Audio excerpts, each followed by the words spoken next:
कहते हैं कुत्ते के दांत खतरनाक होते हैं।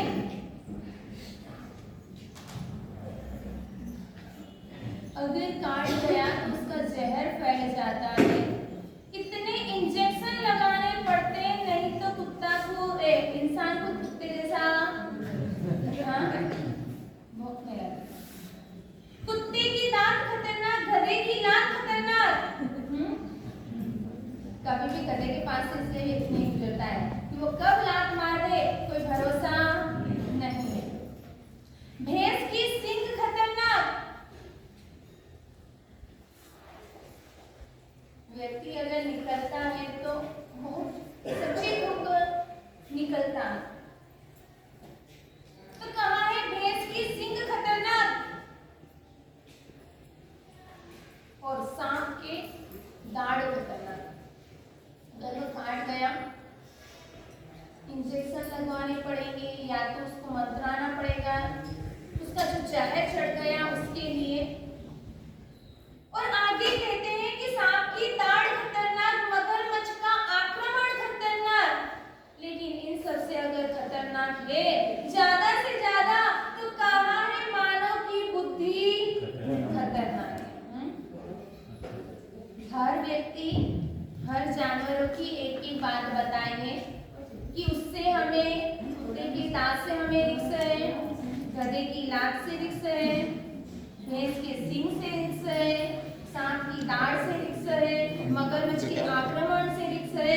लेकिन व्यक्ति की तो बुद्धि से ही रिक्स है। व्यक्ति की बुद्धि, मानव की बुद्धि कब क्या कर जाए, हाँ कुछ नहीं कह सकते हैं। लेकिन कहाँ है कि कैसी बुद्धि खतरनाक।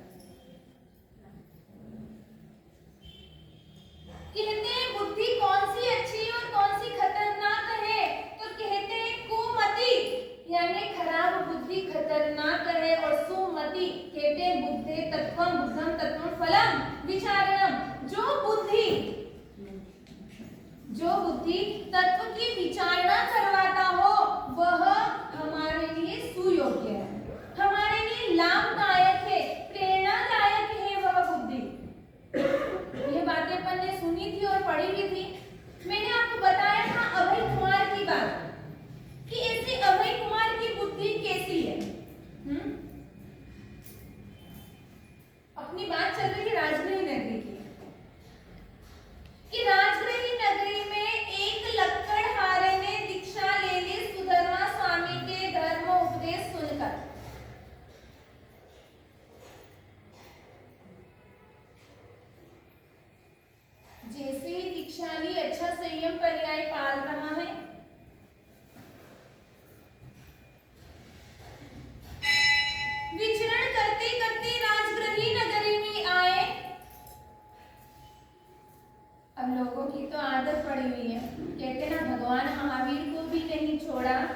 भगवान महावीर तीर्थंकर थे, उन्हें छोड़ने वाला नहीं मिला, उनके शिष्य ही ऐसे पक गए थे। अच्छाई भी होती थी, उनकी प्रशंसाएं भी होती थी, यश कीर्ति चारों ओर फैली थी, लेकिन साथ में पीछे बुराई करने वाले भी थे ना। इसीलिए कभी भी धार्मिक कोई कार्य करें तो ये मत सोचना कि मैं ये कर रहा हूँ, मैं ये कर रही हूँ तो मेरी बातें बाहर जाएगी। अरे भगवान वीर को भी नहीं छोड़ा तो हम किस खेत की मूली है? हाँ, हमें कौन छोड़ेगा? कोई नहीं छोड़ेगा। कुछ समय के बाद जब अपने गुरु भगवंत के साथ में जब वह राजगृही नगरी पधारे, गोचरी के लिए नगर के अंदर गए और नगर के लोगों ने देखा कि अरे ये तो लक्कड़हारा है। हाँ? कोई अपने यहाँ का कोई एकदम मीडियम परिस्थिति वाला व्यक्ति अगर दीक्षा ले ले, तो हम क्या बात करते हैं? घर में खाने को नहीं था इसलिए दीक्षा ले ली। हाँ, सही है ना? घर पे तकलीफ थी, खाने के लिए नहीं था, गुजारा नहीं चलता था, इसलिए इसने दीक्षा ले ली। अरे आप भी लेकर तो देखो तो मालूम पड़ेगा दीक्षा चीज क्या होती है। हाँ, यह शब्द उस मुनि भगवंत के कान में गए, वहीं पर विह्वल हो गया, चैन नहीं आ रहा है। तुरंत अपने गुरु के पास गए और जाकर कहने लगे, भगवंत मेरा इस नगरी में मन नहीं लग रहा है, इच्छा और इस नगरी को छोड़कर अपन चले जाएं। और कहते हैं गुरु भगवंत के लिए ऐसे क्षेत्र बताएं जहां पर भावुक संग हो, अनुकूल द्रव्य क्षेत्र काल भाव को जानकर ही वह उस जगह पर रुके तो साधु के लिए साधुचर्या अच्छी हो सकती है। और ऐसे जानकर सुधर्मा स्वामी ने पूछा कि क्या हुआ है, तो पूरी कथनी ऐसे उस मुनि ने गुरु भगवंत को बता दी। बताने के बाद में सोच रहे सचमुच में अब इस नगरी को छोड़कर जाना पड़ेगा, लेकिन अभय कुमार को यह बात कही। अभय कुमार भी गुरु भगवंत के दर्शन के लिए आए थे,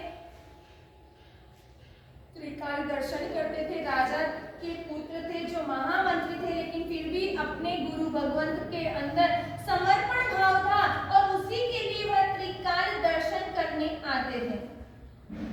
आज अपन कितने गांव के मंत्री हैं? हाँ, अपने घर के भी है या नहीं है?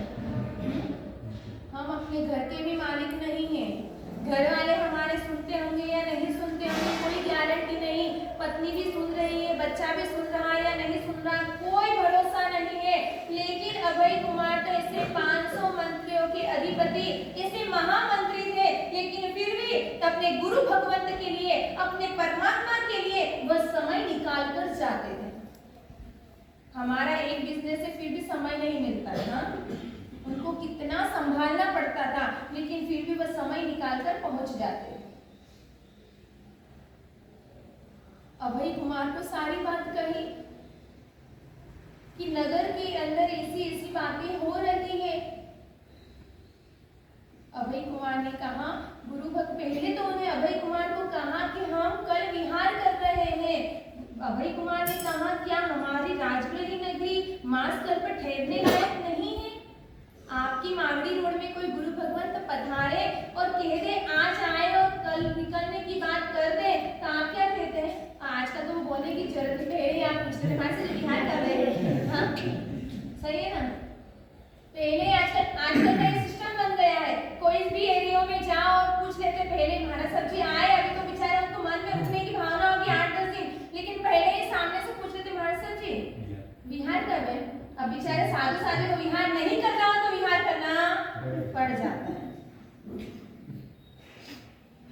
जैसे अभय कुमार को यह बात कही, अभय कुमार ने कहा, गुरु भगवंत क्या हमारी राजगृही नगरी इतनी बड़ी है, क्या मासकल पर ठहरने लायक व्यवस्था आपको यहाँ नहीं मिल रही? तब सुधर्मा स्वामी ने कहा कि हमारे यहाँ पर यह परिस्थिति बनी। अभय कुमार ने कहा, गुरु भगवंत आपको यहीं पर ठहरना है, इसका सॉल्यूशन में निकाल दूंगा। अभय कुमार पर विश्वास भी था सुधर्मा स्वामी को। आप हमें कहकर चले जाओ, वहां से भी कुछ नहीं, मैं कुछ भी कर दूंगा, फिर 4 दिन आप लोग दिखोगे भी नहीं। हाँ, ऐसा भी हो सकता है, लेकिन नहीं, अभय कुमार पर विश्वास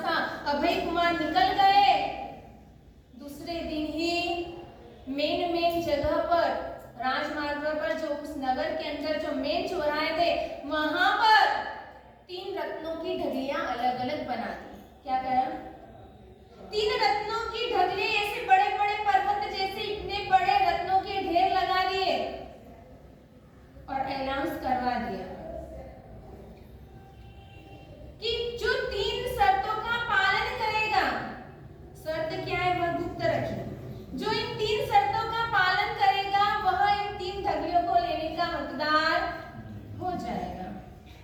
अब व्यक्ति सोच रहे हैं इतने ढगली आए, इतने रत्न है कीमती कीमती, केवल 3 शर्त पालन करना है, सारा अपना हो जाएगा, पूरी जिंदगी भर क्या मेरे साथ पीढ़ियां बैठे बैठे सोए सोए खाएगी तो व्यक्ति नहीं आएगा? आएगा या नहीं आएगा?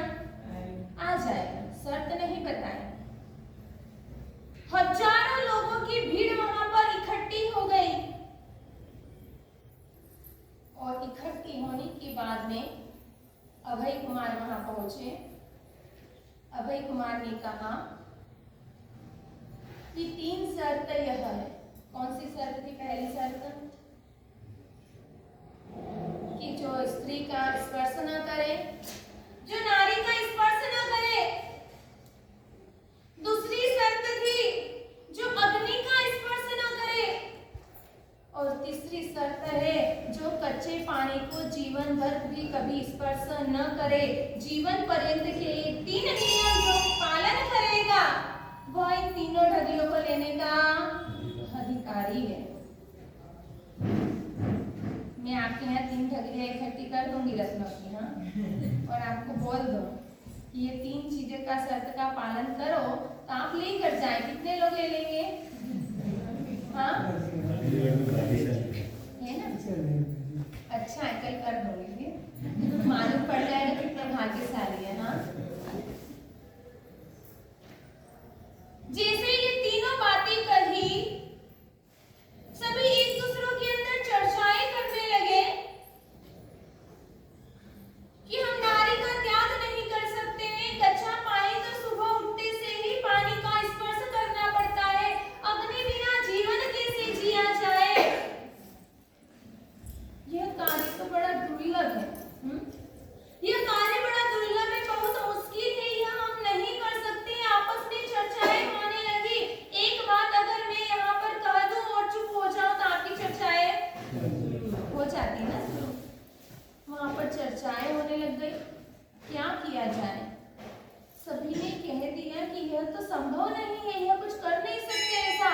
और उसी वक्त अभय कुमार ने उसी मुनि भगवंत को बुलाया और मुनि भगवंत को आगे बुलाकर कहा, मुनि भगवंत आप बताएं इन तीनों चीजों का आप त्याग कर सकते हैं?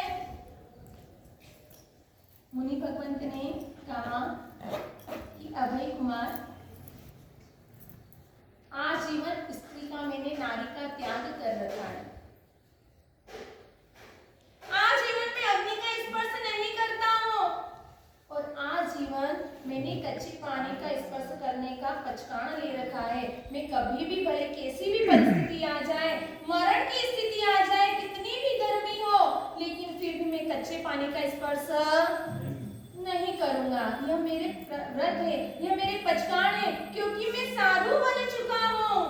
जैसे ही यह कहा, अभय कुमार ने कहा कि आपने मेरे तीनों रूल्स का पालन किया है, तीनों शर्त को स्वीकार किया है, इसलिए तीनों ढगलियों के अधिकारी आप हैं।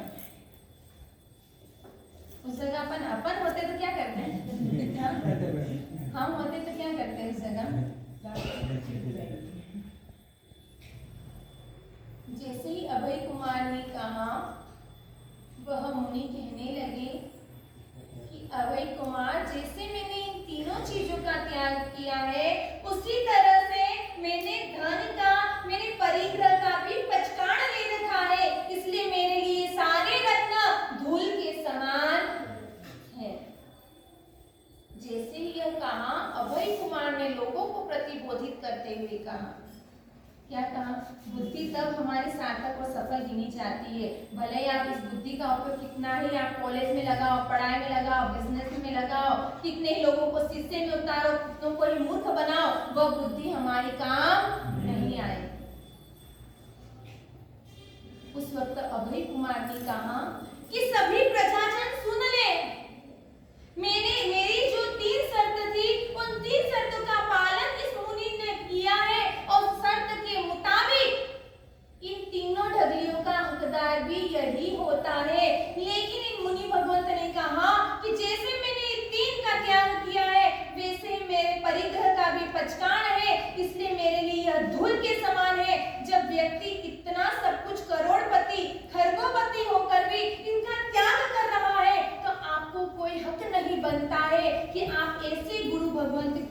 निंदा करें।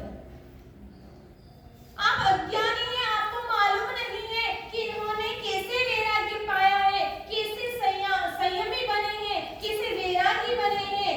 इन्होंने तो सभी चीजों का त्याग कर दिया, इन्हें कोई चीज से लेना देना नहीं है। और यही सही हित शिक्षा देकर सभी प्रजाजनों को भी मालूम हुआ कि संयम कोई ऐसी मामूली बात नहीं है। संयम कोई खाने का खेल नहीं है कि व्यक्ति जब चाहे तब ले ले। मामूली है? शादी करते वक्त आप 100 बार सोचोगे, लेकिन संयम लेते वक्त संयम लेते वक्त हम 1000 बार सोचेंगे। मालूम है शादी की है कोई बात नहीं, जमा नहीं जमा, साल 2 साल 4 साल रह जाएंगे, नहीं जमा तो आजकल अपने बहुत ही सिस्टम्स है, तलाक भी दे दिया, दूसरी शादी कर ली, वो नहीं जमा तीसरी कर दी। बाहर जब अमेरिका और वहाँ की बात सुनते थे तो अजीब लगता था कि ये कौन सा देश है जहाँ पर रोजाना जिस तरह से कपड़े बदलाते हैं हमारे, वैसे हस्बैंड वाइफ बदलाते हैं। लेकिन आज हमारे यहाँ भारत के अंदर भी यही संस्कृति बन गई है कि रोजाना जिस तरह से हम चप्पल जूते बदलते हैं उस तरह से हम बदल देते हैं। पहले की नारियां होती थी, पतिदेव के पीछे चलती थी।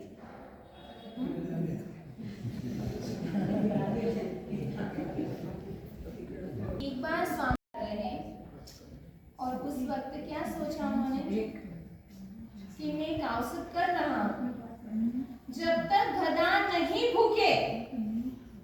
बाजू में ही कुम्हार का घर था और गधे की रोजाना आवाज आती थी। उन्होंने सोचा मैं काउसत जब तक नहीं पालूंगा जब तक गधे की आवाज नहीं सुनाई दे। अब यकायक वह कार्य सर्ग में तो बैठ गए, गधे की आवाज ही नहीं आई। कार्य सर्ग मुद्रा में पूरी रात्रि व्यतीत हो गई।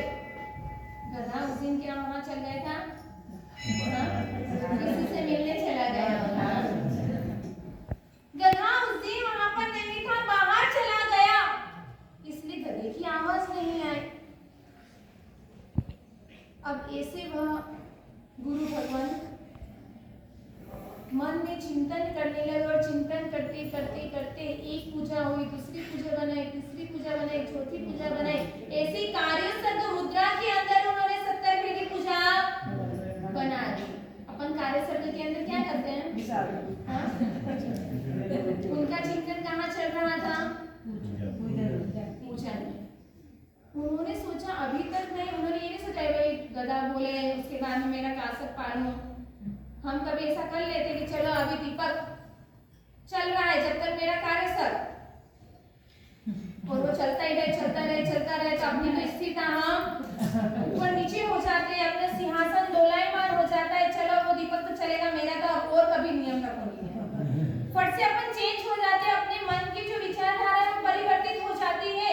उधर वो महाराज खड़े ही कार्य सर्ग मुद्रा में 70 विधि पूजा एक बनाते जा रहे हैं और 70वीं पूजा चल रही है। और उसी वक्त घरे की आवाज आ गई और आखिरी लास्ट 70वीं यानी कि पूजा उन्होंने बना दी। और वह ऐसी प्रचलित हुई कि वह पूजा आज भी हम रोजाना जहां पर भी मंदिर की अगर ध्वजा होती है तो वहां पर पढ़ाई ही पढ़ाई जाती है। तो ऐसी स्थिरता हमारे महापुरुषों को देखकर ही कुछ स्थिरता हमारे अंदर भी आ जाए। अगर हमें तो एक मच्छर काटने लग जाता है ना तो हम ऊंचे नीचे हो जाते हैं, फिर पूरे कपड़े क्या करते हैं हम लोग प्रति कमर में पहने बैठती है।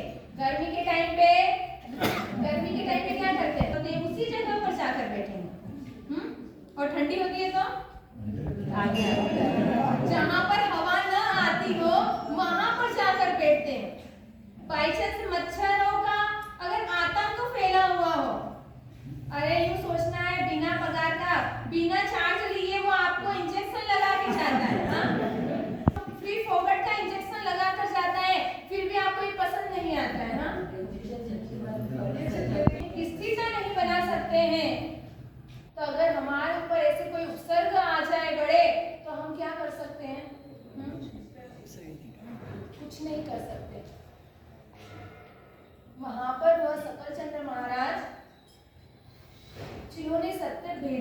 पढ़ा ली। चंद्रावतंस ऐसे राजा हुए जिन्होंने सोचा था कि आज मैं कार्यस्थल जब तक ये दीपक चलेगा, जब तक मैं अपने कार्यस्थल को नहीं पालूंगा। और दासी को लगा कि राजा दीपक बुझ जाएगा, अंधेरा हो जाएगा, कार्यस्थल को कर रहे हैं। दासी रात भर आकर घी डालती जा रही। अपन ऐसा करें ना तो अपन पहले से बोले घी मत डालना हो इसमें, कार्यस्थल के अंदर भी अपना क्या हो जाता है। उस दिन भी मैंने बात की थी, माला गिनते गिनते लोगों की चर्चाएं भी, बातें भी होती जाती, मटके भी गिरते जाते और बातें भी स्टार्ट रहती है। लेकिन फिर भी अपनी वो बातें, वो जो अपन गलत कार्य कर रहे हैं उसको सुधारने के लिए अभी भी हम तैयार नहीं है। अभी 2 दिन के जाप रखे थे अपन ने नीचे, 3 दिन के जाप में भी यही चल रहा था, मैं देख रही थी ना।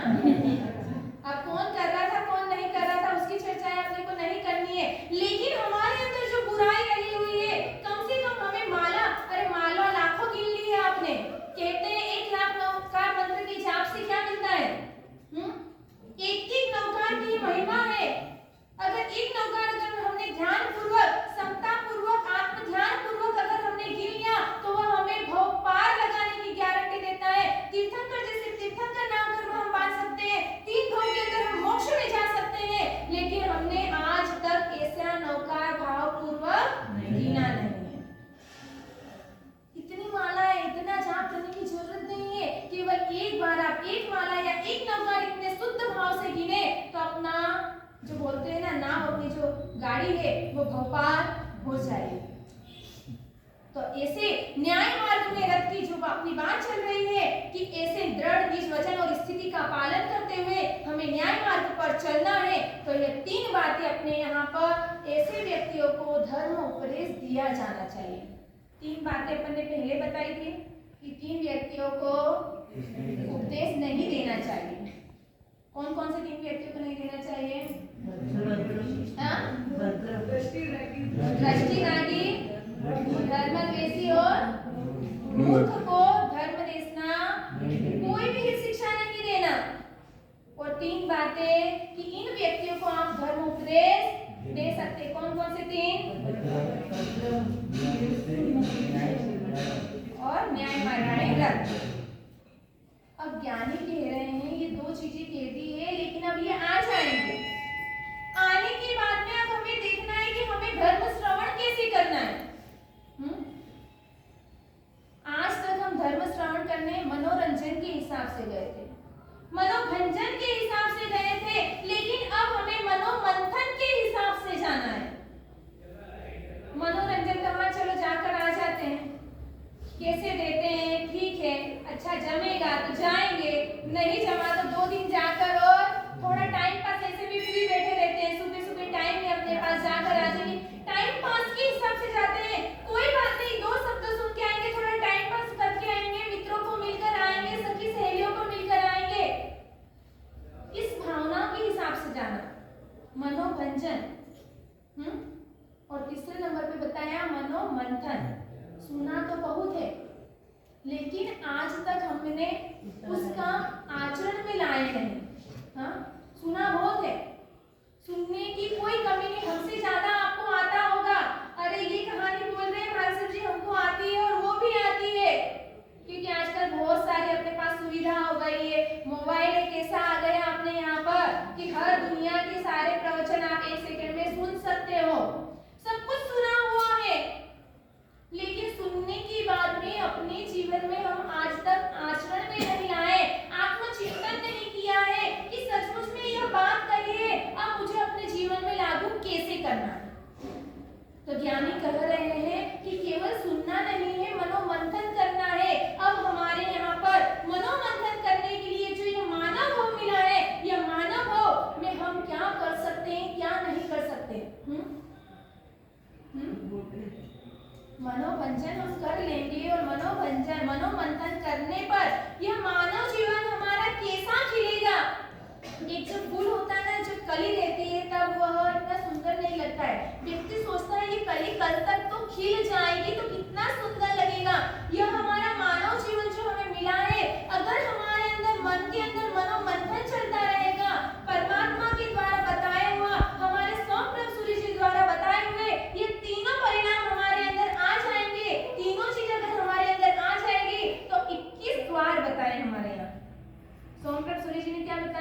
मोक्ष के बताए हैं। तो हमारे लिए मोक्ष तुरंत खुल जाए, 4